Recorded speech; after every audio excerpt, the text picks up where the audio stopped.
So Toyota just made a decision that's going to make a lot of gearheads angry and a lot of accountants very, very happy.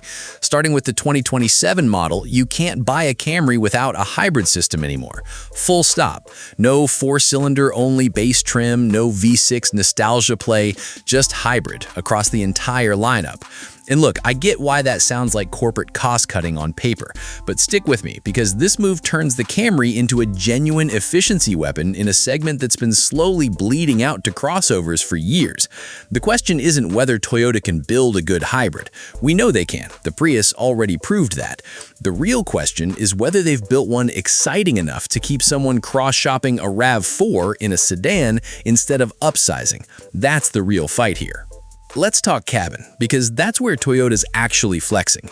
This wide dash element running from the passenger side straight into the touchscreen, it's a smart trick. It makes the interior feel wider and more premium than the price tag suggests, and I'm into it.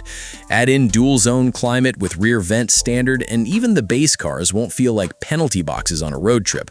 But I want to call out something that bugs me. The base 8-inch screen. In a car launching in 2027, giving entry buyers a smaller display while dangling the 12.3-inch unit as an upsell on the SE feels less like thoughtful trim differentiation and more like Toyota squeezing extra margin out of people who just want the efficient version. It's not ugly, it's not gimmicky, it's just a little cheap feeling in exactly the spot where you'll notice it every time you start the car. Mechanically, here's the deal.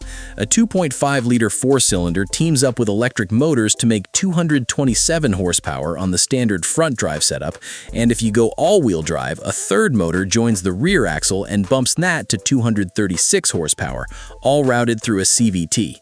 This is basically Prius architecture wearing a bigger, roomier body, and honestly, that's a compliment. The throttle response off the line felt sharp and immediate thanks to that electric assist, especially in stop-and-go traffic, where a lot of hybrids feel hesitant.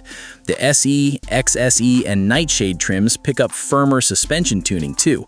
And in our XSE test car, the body control through corners was noticeably tighter than expected. Here's where I get critical though. The steering. It's numb, disconnected, borderline lifeless. And when you put that next to the Honda Accord hybrid, a car that actually rewards you for turning the wheel, the Camry feels like it's coasting on reputation rather than earning the win through feel. Efficient? Absolutely. Engaging? Not even close.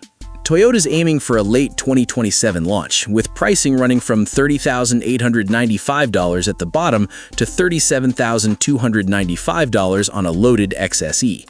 My honest read, the entry-level LE is the smart money play here. 54 MPG City is a legitimately impressive number for a car this size, and it undercuts a lot of what you'd pay for hybrid efficiency elsewhere. But climb to that $37K XSE all-wheel drive trim, and your MPG actually drops to 44 City, so you're paying flagship pricing for a car that's now less efficient than the base model. You're basically just buying leather and ambient lighting, not better engineering. The ideal buyer isn't chasing performance or luxury, it's someone who wants the cheapest, most efficient way to move a family of 5 without stepping into an SUV. My verdict, the 2027 Camry Hybrid is a smart, efficient, comfortable family sedan that plays it safe everywhere it possibly can. And for most buyers, that's still a winning formula. But I've got to put this to you. When the steering feel is this forgettable and the price gap to the Accord Hybrid keeps shrinking, is Toyota still earning the default family sedan crown, or are people buying the badge instead of the car underneath it? Sound off in the comments.